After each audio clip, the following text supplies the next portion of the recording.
Okay, got a Briggs and Stratton, 13 horsepower motor, cast iron, horizontal shaft. This one's actually off a 1975 Simplicity lawn tractor.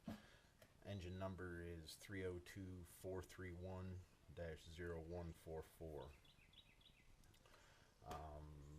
What I'm trying to do today is pull the flywheel off from the crank. I want to take the motor apart, disassemble it complete. So I have to take this off. Did a lot of research on how to exactly to do that. Saw a lot of different methods. There were quite a few out there. One of them that I saw said go ahead and get some wooden wedges, some wooden blocks, and put them in between the block and the flywheel. That would be to give it some outward pressure, try to break this bond that's in here between the crank and the flywheel. Now I have the flywheel nut on. That's just for demonstration purposes because this is already broke free. Obviously that would be off when you were doing it. But I took the wooden blocks, just cut them out of a 2x4, made a bigger one for this side, wedged it in there, made a smaller one. I left the carburetor on. It'd be much easier if you took it off. You're going to anyway. But I made a smaller block, put it in on this side. Alright, then I just used a hammer, obviously, smacked them in, got it really, really tight. Alright, and basically that prevented the flywheel from turning and gave it some outward pressure. What I have down here is actually a harmonic balancer pulley, or puller tool.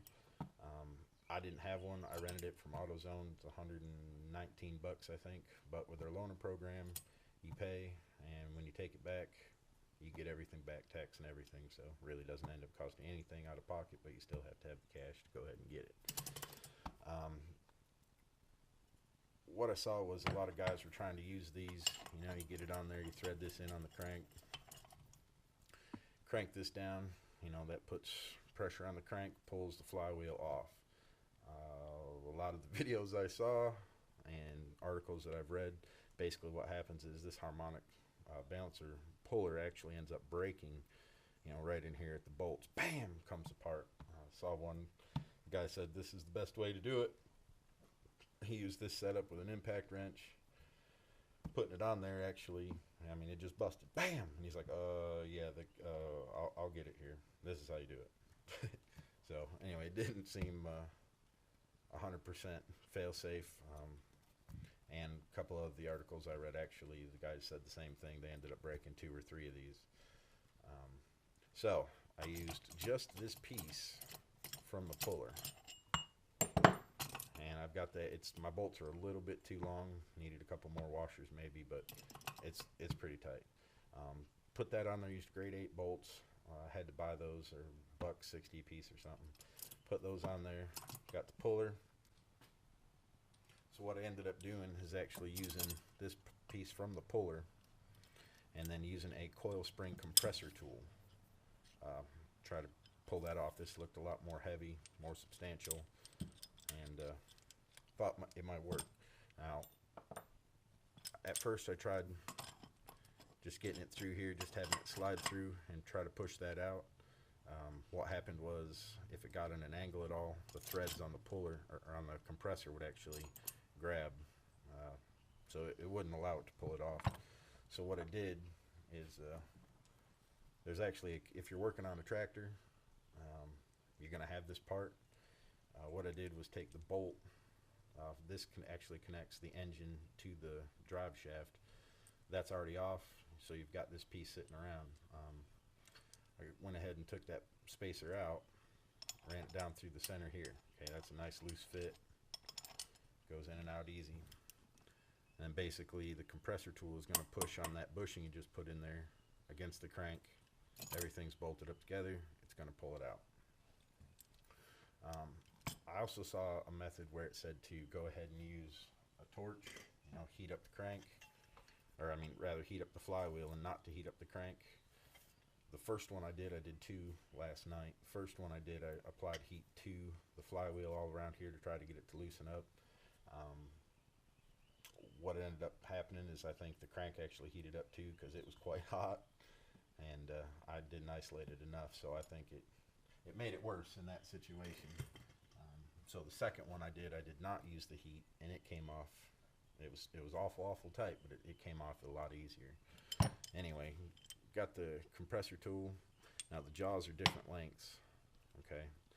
So that's going to make it just a little bit difficult to get it to line up on here just right. It only goes on, I only found one way, pretty specific, to get this all to jive, and I don't remember what that is, but I think it's not that way.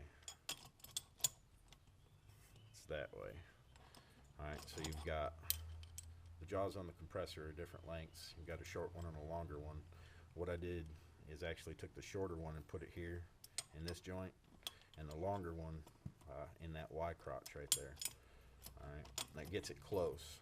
Now what you have to do is, because that one jaw is longer, I went ahead and I just found a bolt and just used that to take up the space in between the puller, or the compressor, and the puller. So now you've got the compressor tool lined up with the jaws on the puller tool, and our grade 8 bolts holding it to the flywheel. Now what I did is I just used just a regular combination wrench, and I cranked on the compressor tool. It was enough to actually get this one off. Now while I was cranking down on the coil spring compressor, I was also hitting the blocks in as I went to try to give it a little bit more pressure, try to help it as it came out. I've seen guys that use an electric impact wrench on the end of the coil spring compressor, and it seems like it'd work well, but I didn't use it on this one. I did use it on the first one. I just, like I said, just used a regular wrench. So I cranked that down, and it did pop it off. It was on there for quite a while, probably the last 20 years, and it's been used every year. So it was on there. It was fused, heating and cooling. I guess there was a pretty significant bond. So when it did come apart, there was an almighty bang. I actually thought I broke something, and ended up I did break something. I broke the connection between the flywheel and the crank like I was supposed to, and it worked pretty good. So anyway, that's the way I came up with. I don't know if it helps anybody, but I hope it does.